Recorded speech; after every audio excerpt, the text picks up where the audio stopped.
Allah says in the Quran, and He found you lost and guided you. And that's what happened to me. When I found Islam in Turkey, I had no intention to become Muslim. In fact, I was the last person you would expect to follow Islam. I was drowning in sin. Even the reason I was in Istanbul was sinful. I was one step away from really losing myself. But being alone in Istanbul gave me time to think. Most importantly, time to explore. One bored day in my hostel led me to visit Bule Mosque. With no desire to become religious, I started my journey. Whilst on my walk, I found a shop with prayer beads and brought some, as I kept seeing people using them in Istanbul and I couldn't figure out what they were. I thought they were just used for stress. I didn't know it was a religious thing. When I reached the mosque in my hijab, I was very nervous to go in. I was scared what I might see because of the view I had of Islam in my head from the media. I eventually went in and I was very, very scared. But it was so beautiful and peaceful. I found a spot to sit and just watch people for ages.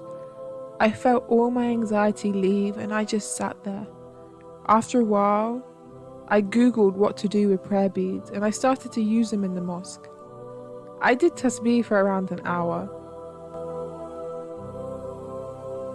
Before I left, I looked at some of the resources they had for non-Muslims, but decided not to take any because I thought to myself, no way someone like me would read a religious book.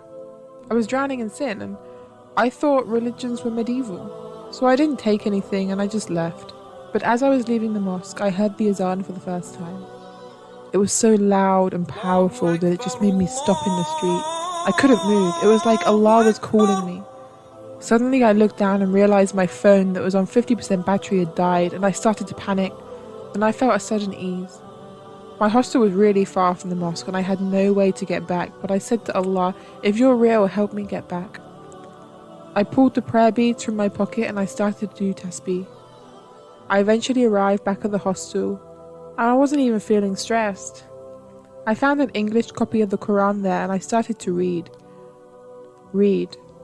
I read the whole Quran and declared my Shahada a couple of months after, when I was back in London. I'm so happy that Allah found me. Allah made me Muslim. He brought me from the darkness to the light, and my life has never been the same since.